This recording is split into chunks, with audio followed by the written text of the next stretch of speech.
Hi, this is Stuart Weems, and thanks for listening to the Investopoly podcast. My goal is to give you simple, easy to understand insights, strategies, or tips to help you master the game of building wealth. This episode is part 2 of how to structure your loans to save tax. What I talked about in the first part to this series was that structuring lending is really important, and it can have a big impact on the amount of tax that you pay initially, now, and possibly in the future should your circumstances change. So a good structure will accommodate, these sort of foreseen and sometimes unforeseen changes in your financial circumstances, and allow you to continue to maximise or minimise, I should say, your tax payable. So I talked about the first 3, so the 7 tips I have to share. I talked about the first 3 in part 1, which was always borrow the maximum and use an offset account, only repay interest rather than principal interest, and number 3, minimise security. I'm going to talk about the last 4 of the 7 tips in this episode.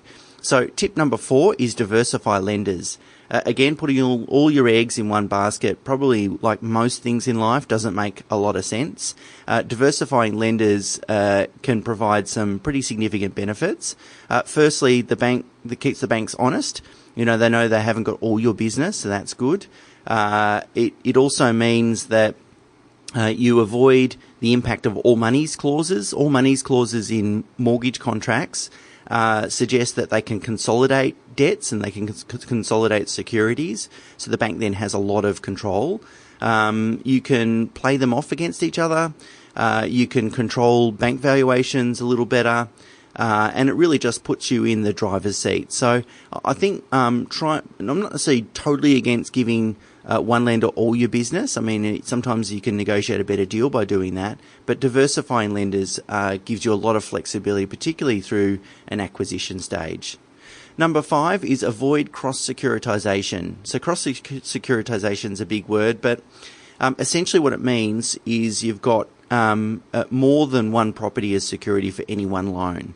So a common example would be that we go off and buy an investment property and the bank says, yes, I'll take your home and the investment property as security for this one loan. That way it's cross-secured.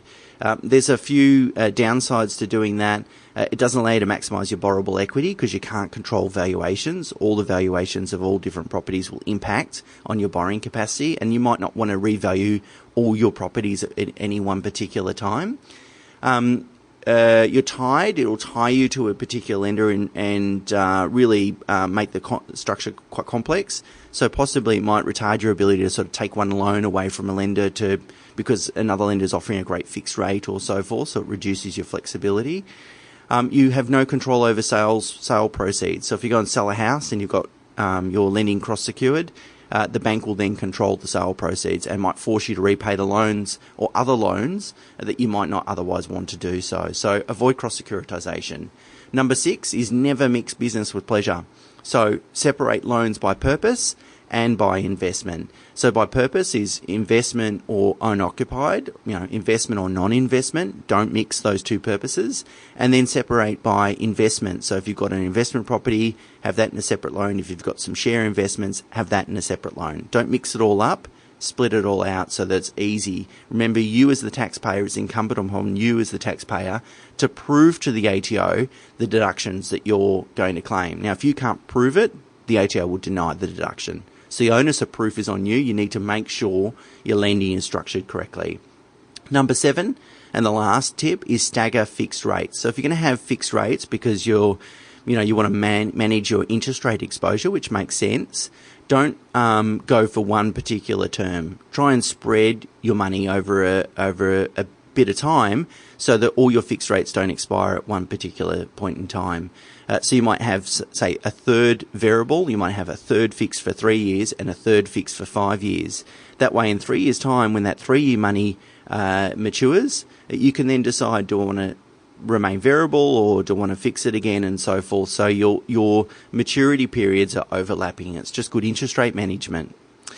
So that's it. That's the 7 tips, people. I hope that's been really useful. The key here is you don't know what you don't know. So it's always best to get specialist professional credit advice in terms of getting the right loan structure and then finding the right lenders that accommodate that right structure, as it can have a pretty significant impact on the amount of tax you pay in the future. Okay, until next time. Bye for now.